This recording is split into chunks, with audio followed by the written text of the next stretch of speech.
let's do that. So hamstring is the one at the back of your leg. Grounding is very important. You're touching the patient. So the more touch that you get, the more connection that you get with the patient. You're building a bond. Yeah.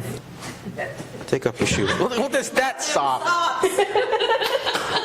You prepared for that, man? You really prepared for it, huh? I love it. So look at that. Sweeney the Pooh. Turtles. Turtles.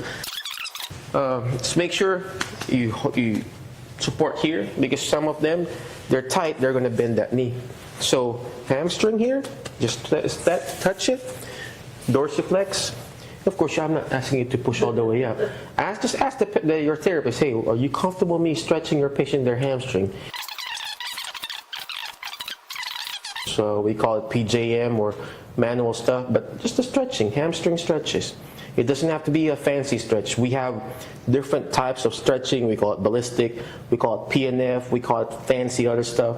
But just ask your therapist, hey, what are you comfortable with?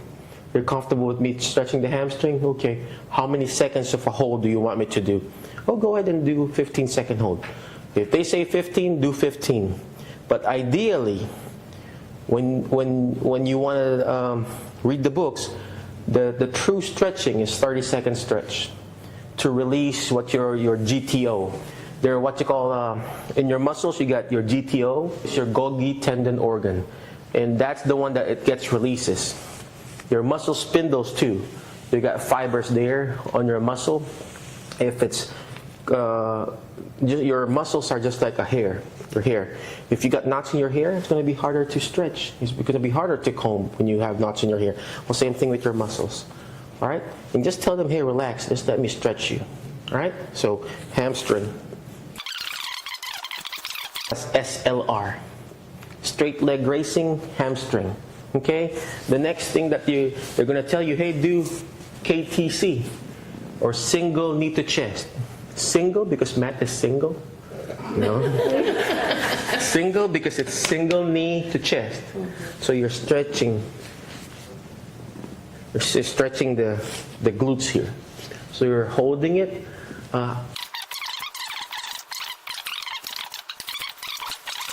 Next is lower trunk rotation.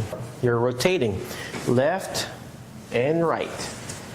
You're supporting here, of course, with proper hand placement. Making sure their back is. Yeah. So, yeah, stretching there.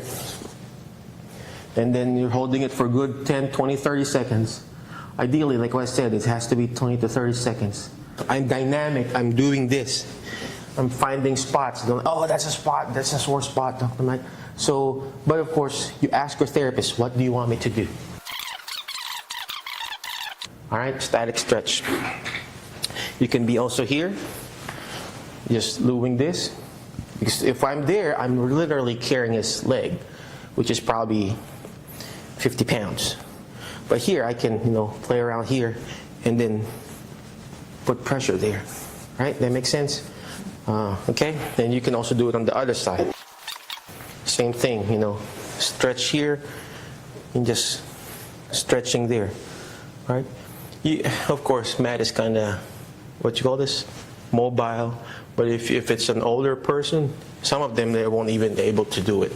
So you just play around with, okay, it's only going to be here. That's the only thing that you're going to be able to do. You don't push them towards the full range of motion. Only the available range of motion. Okay? So single knee to chest. All right? When you're doing single knee to chest, do dynamic stretches. Not just single joint. You're stretching the gastroc right here. You're stretching the quads. I'm also stretching the toes. Right? I'm multi-stretching. Because if you do every single one, it's going to be the whole day. So I'm multi-stretching here. So I can also stretch the knee. I'm pushing it down already. So it's stretching here. That makes sense? And I'm pushing it in too. I'm pushing it in so I could stretch the part here.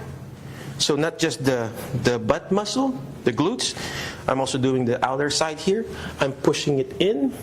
And I'm dorsiflexing, and I'm stretching the toes too. So multi-stretches. And I'm pushing the knee down too. So it stretches here too. That makes sense? Okay, all right. Upper body, and then if the patient's already laying down,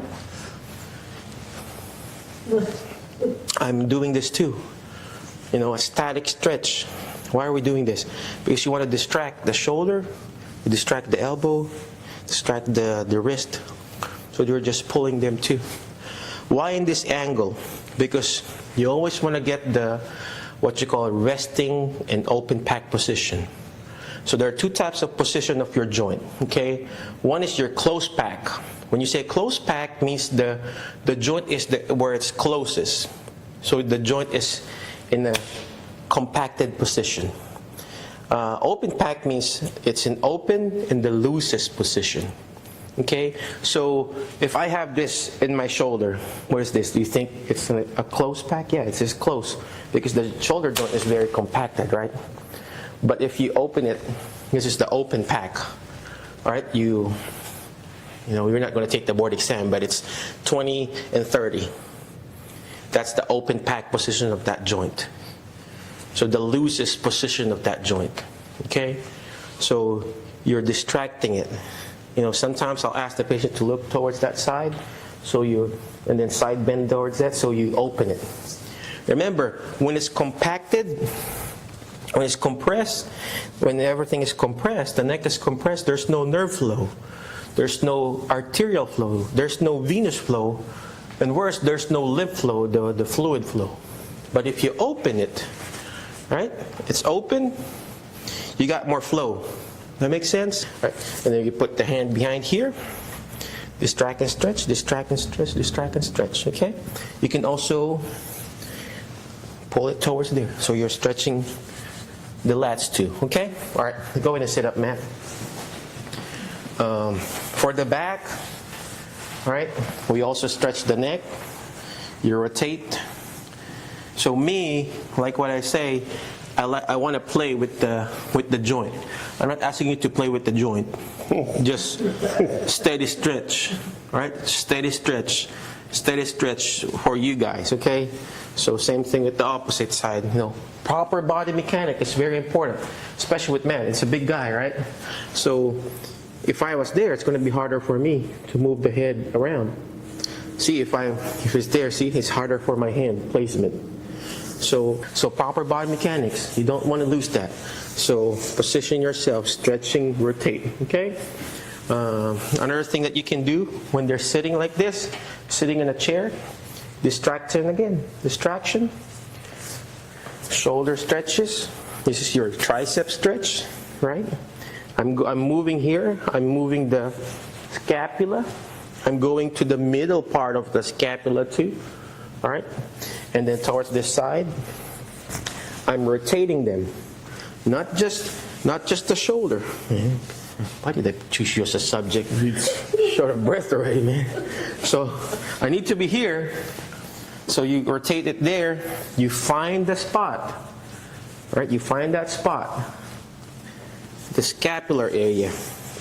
And that way you're moving that too. You're moving that scapular area. That makes sense? Okay. What else? Trunk rotation. You're doing trunk rotation. So you're helping that spine to move around. Okay? That makes sense? We put the heating pack here. So when the patient is laying down in supine, we have the heat pack there. So they have heat on their back, and then while we're stretching, remember the goal, we take care of the patient. If the patient is happy, they're happy, the therapist is happy, we're all good, right? Oh, put the patient in prone. And I put a pillow underneath their feet. So, and then of course, not yet, Mrs. Smith. You're ruining your makeup. I'm going to put a makeup on our thing, so yeah, whatever. So, yeah, that's what he wants. So you can push the patients in their spine. So just push it down, just give them some relief. You know. Of course, right now I'm just pushing because I just want to push Matt. But just okay. I'm just pushing you, Miss Smith.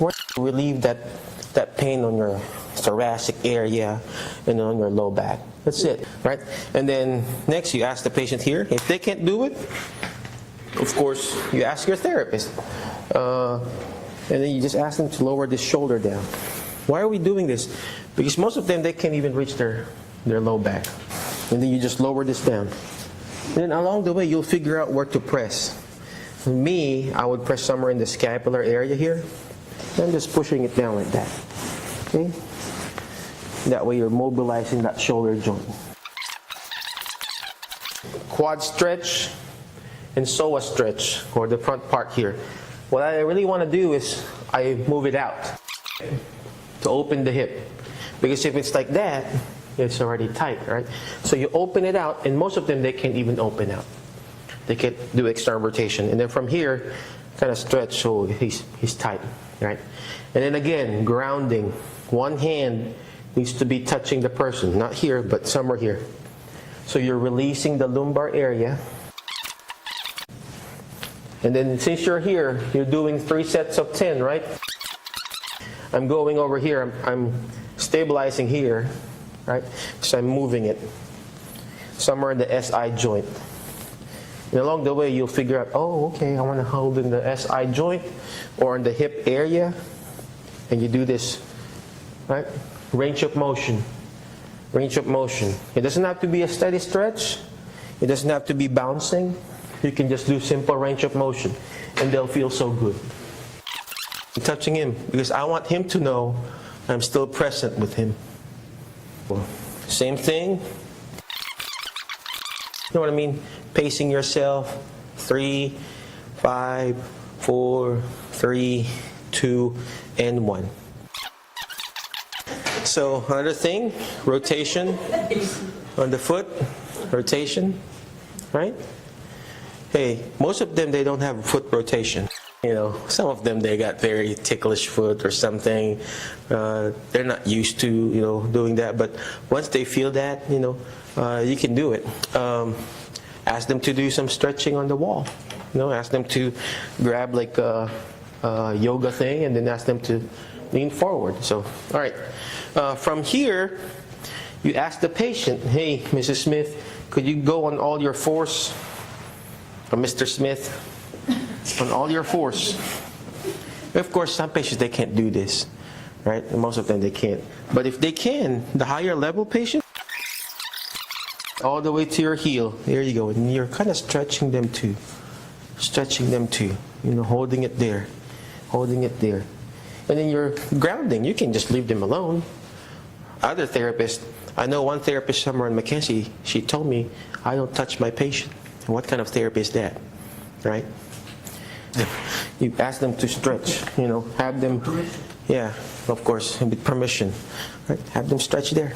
And then you can go with a sit-up, Mr. Smith, and then you check their vital signs. And then you hand that to your therapist. Hey, we did this, we did that, here's the vital signs. That's it. And then we've helped the patient, and we've helped the therapist. And then everybody happy. Look at you checking each other's heart rate and oxygen.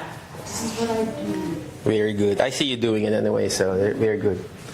Another thing that you also need to be comfortable when you're doing that, you take off your shoes, your keys in your pocket, and your cell phone, because sometimes when you kind of move around, it kind of touches them and then like weird sensation, oh, there's the key poking on me or something. Even the watch, I most of the time I remove it too when I'm doing.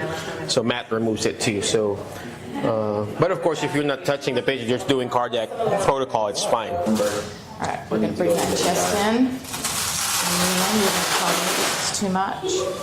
You just give her like. Good, right there. Okay, we're going to hold all the way up. All right, I want you to straighten your knee out. Okay, and you're going to tell me when. I don't like to here for sure. Hmm?